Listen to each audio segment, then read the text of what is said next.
e non era possibile entrare con la videocamera. Qui per ora non mi hanno fatto storie, poi magari all'ingresso mi romperanno. Io me la porto appresso.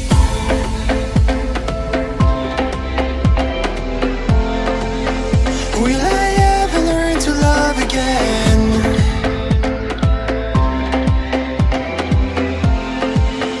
Will I ever learn to... Ragazzi, buongiorno, bentornati o benvenuti sul canale. Oggi è domenica 28 agosto 2022. Sono circa le 8:30. Stiamo partendo dalla nostra struttura. In realtà ci siamo fermati a fare colazione lungo la strada perché nell'Airbnb non era compresa la colazione. E adesso stiamo puntando Dublino. Speriamo, incrociamo le dita, di visitare la prigione di Dublino. È molto bella, è molto carina, merita una visita. L'unico problema è che era possibile fare soltanto con il check-in online. Il check-in online però doveva essere fatto settimane fa, perché a quanto pare è abbastanza richiesta. Dal sito non ci dà più disponibilità, però la cosa strana è che non ci dà più disponibilità per altri 10 giorni, 15 giorni. Poi scomparono le prenotazioni, quindi nell'incertezza facciamo un salto direttamente alla biglietteria, vediamo cosa ci dicono e poi di conseguenza ci organizziamo per il resto della giornata. Saliamo in sella e si punta la biglietteria della prigione. Complice l'orario, probabilmente questa mattina è tutto un altro andare in giro in moto. Come vedete la strada è pressoché sgombra.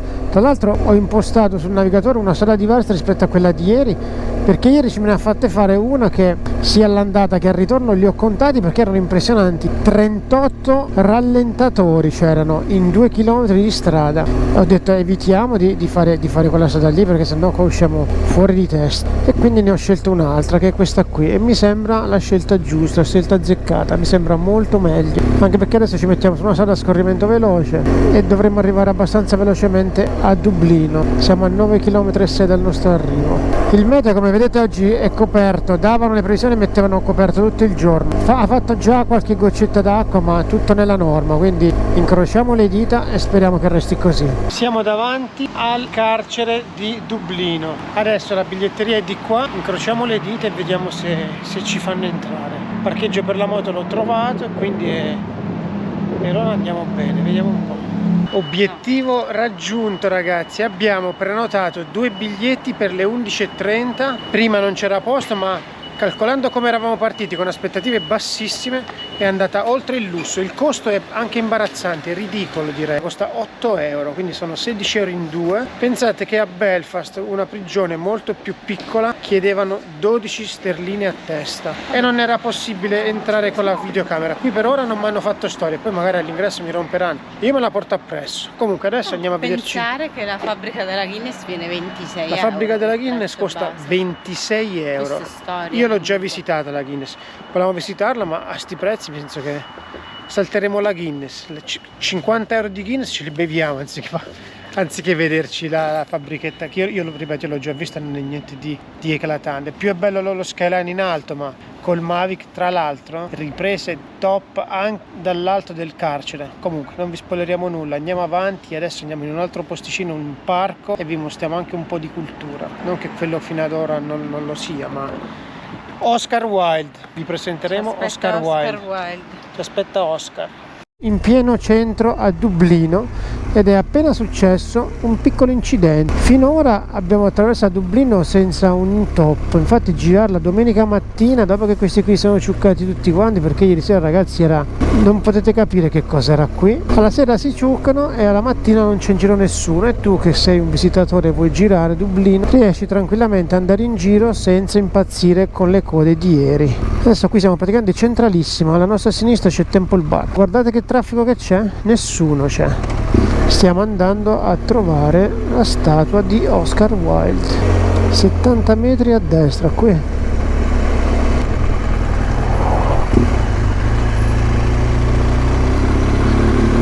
nostra sinistra San Patrizio.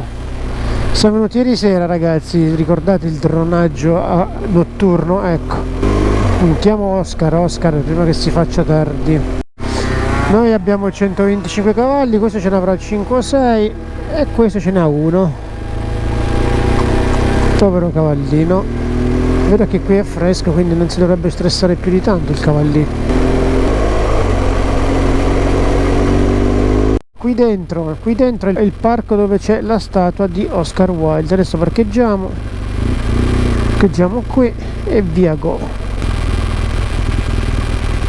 Preciso, guarda che comitato di benvenuto che c'hai 5 di mattina. Ok, siamo entrati al parco, dall'entrata abbiamo parcheggiato noi proprio a 2 metri, eccolo qui Oscar, si riposa su questa pietra. Eccolo qua, Oscar Wilde. Come vedete praticamente è un'attrazione a tutti gli effetti questa statua, che rappresenta, vi ripeto, Oscar Wilde, che è nato nel 1854 al numero 21 di Westland Road, edificio che oggi ospita l'Oscar Wilde Center del Trinity College, università in cui Oscar ha studiato. Wilde ovviamente è nato a Dublino, attento osservatore della vita cittadina, grande amante del teatro e della vita sociale, post-spettacolo. Wilde, prima di finire l'università, abbandonò la capitale irlandese per trasferirsi a Oxford grazie a una borsa di studio. Caduto in disgrazia dopo essere stato processato e condannato a 2 anni di lavori forzati per via della sua omosessualità, agli ultimi giorni di vita dello scrittore irlandese dedicato The Happy Prince, film da poco nelle sale in cui l'attore e regista Rupert Everett interpreta il suo scrittore preferito. Un Wilde morente, caduto in disgrazia dopo essere stato processato e condannato a 2 anni di lavori forzati per via della sua omosessualità. L'occasione per tornare a Dublino sui passi di Oscar Wilde. Eccoci qua, sempre in centro a Dublino, irriconoscibile questa mattina, guardate, si gira da Dio. Approfittando del meteo, non potevo non fare un volo su San Patrizio, però non potevo pretendere come ieri sera di alzarmi da lì davanti, così mi sono messo a 1 chilometro e ho fatto fare un bel 360 al Mavic. Qui tra l'altro ragazzi è pieno di gabbiani, sentivo i gabbiani intorno a me che urlavano a squarciagola. Comunque adesso stiamo tornando alla prigione dove abbiamo la visita alle 11:30, ma visto e considerato che bisogna stare lì mezz'ora prima è il caso di andare. Così come a Bushmills erano vietate le riprese, ovviamente lo erano anche qui, ma qualcosina siamo riusciti a recuperare grazie all'iPhone. Ovviamente la stabilità facendole a mano e nascondendosi a destra e a manca non sono il massimo, ma tra queste e quelle col Mavic riusciamo a tirar fuori qualcosa di discreto. I have no tickets left today.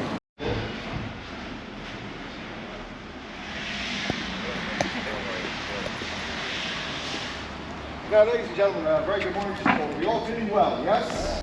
A partire dal 1790 la libertà dal dominio britannico, mediante l'instaurazione di una repubblica, divenne la forma di indipendenza politica privilegiata dai nazionalisti irlandesi radicali. I nazionalisti più moderati aspiravano invece alla Home Rule o all'indipendenza costituzionale per l'Irlanda nell'ambito di un impero britannico. Un numero significativo di figure centrali del nazionalismo irlandese fu imprigionato presso Kilmainhall e alcune persone vi furono anche giustiziate, ma la storia di Kilmaine è molto altro. Nel corso del tempo la struttura è stata utilizzata principalmente come prigione ordinaria e il destino delle persone comuni, uomini, donne e bambini, che vi sono state rinchiuse racconta una storia unica ed avvincente. Quando Kilmainhall entrò in funzione nel 1796 era una delle prigioni più moderne d'Irlanda. L'ala occidentale dell'edificio, di forma rettangolare, risale a questo periodo. Durante i primi anni i debitori rappresentavano oltre la metà della popolazione carceraria, altri erano detenuti per accattonaggio,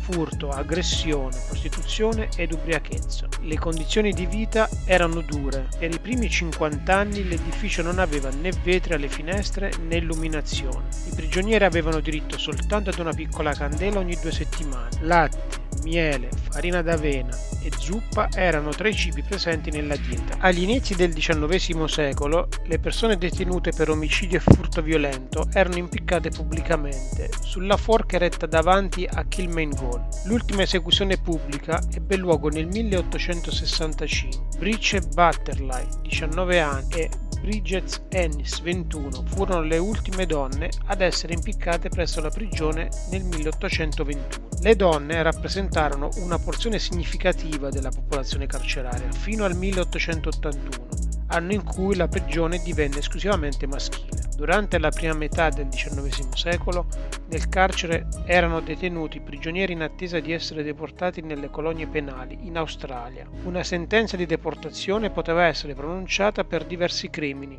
dall'omicidio ai piccoli furti. Oltre 4.000 prigionieri furono deportati in Australia passando da Kilmainhall. tra il 1845 e il 1850 si verificò un notevole aumento nel numero di prigionieri detenuti a Kilmainham. Gli ispettori carcerari denunciavano un grave sovraffollamento, con ben 5 persone in celle concepite per una soltanto. La maggior parte dei detenuti, in gran parte donne e bambini, era accusata di accattonaggio e furto di cibo.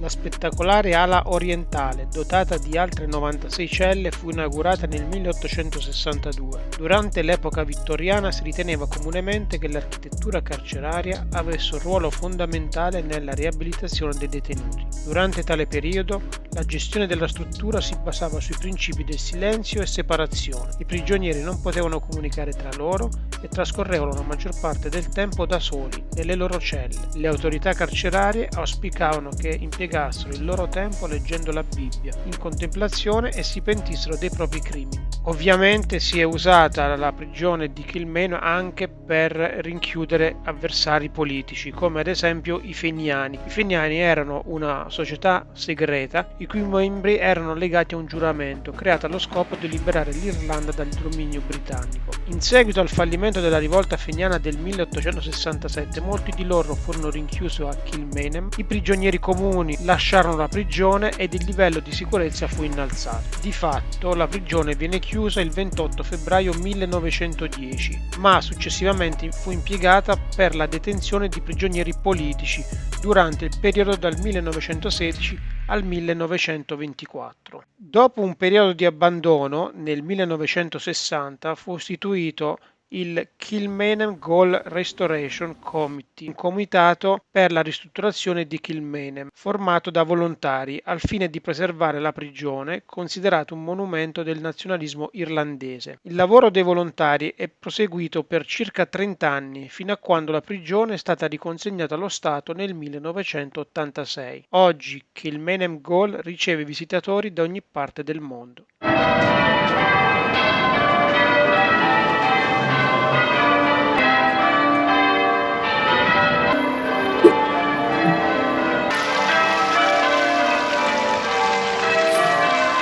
Abbiamo fatto una bella passeggiata per il centro, abbiamo pranzato abbastanza velocemente e adesso ci rilassiamo al parco che c'è davanti alla cattedrale di San Patrizio. Il tempo è variabile, in questo momento sta facendo 2 gocce d'acqua. Come vedrete dalle immagini ci sono tante famigliole a fare picnic, a rilassarsi, come consuetudine degli abitanti di Dublino. Venire qui, leggere, giocare, rilassarti, pranzare, trascorrere qui la giornata, sfruttare questo parco a 360 gradi.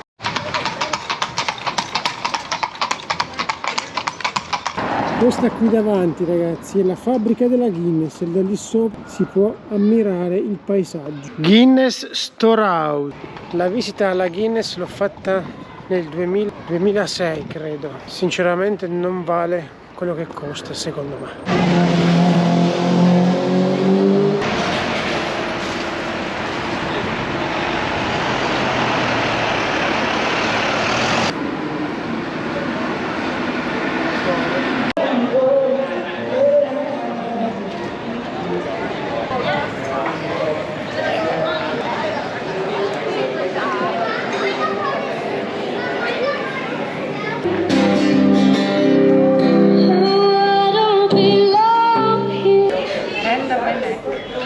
Dopo una bella camminata di non so quanti chilometri, una pausa al Mac. Il Mac salva sempre, in calcio d'angolo. 17:05, siamo in pieno centro a Dublino e qua la cosa è molto musicale, guardate qua.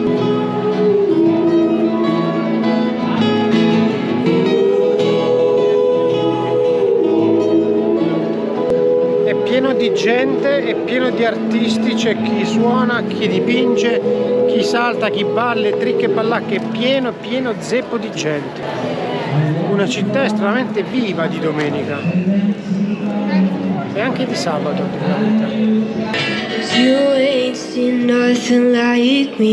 Passeggiando siamo arrivati al St. Stephen Green Shopping Center ed ovviamente a fianco al centro commerciale c'è uno splendido parco dallo stesso nome, St. Stephen Park. Mezzi anfibi, ragazzi, mezzi anfibi at work. Viking Splash Tour. So Lewis and Irish means it means the Piano piano ci rincamminiamo verso la moto, che abbiamo da fare diversi chilometri prima di tornare alla moto. La moto l'abbiamo parcheggiata di fianco alla cattedrale di San Patrizio, quindi abbiamo un bel po' di strada da fare e ci perdiamo in mezzo alle vie di Dublino per tornare alla moto.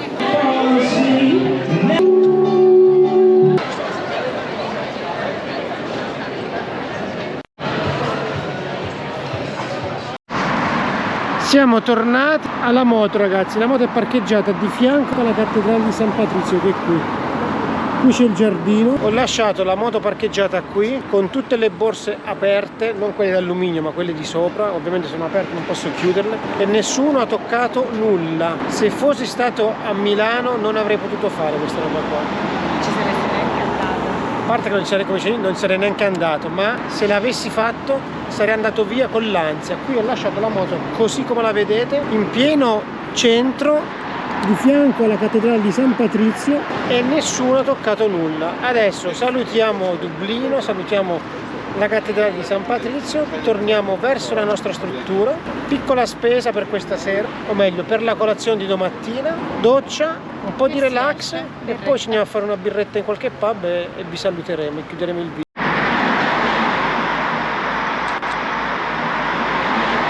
Ragazzi, il video questa sera lo chiudiamo da qui. Guardate, siamo in località Leixlip, circa 18 km da Dublino, un piccolo borgo, strade poco affollate, no stress, quelle che piacciono a me personalmente e anche a Cinzia. Il pub è frequentato prettamente qui, come anche negli altri piccoli borghi che abbiamo frequentato, da persone di una certa età, tra i 65 e i 70 anni, che ridono, scherzano, si raccontano quello che hanno fatto la giornata, parlano del più e del meno, vestiti nelle maniere più strampalate. Qui si bada alla sostanza e non alla forma.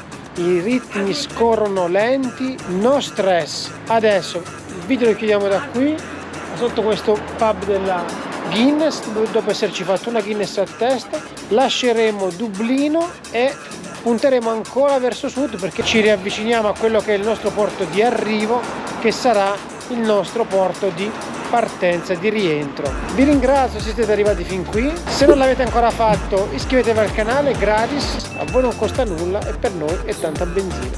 Ciao, al prossimo video.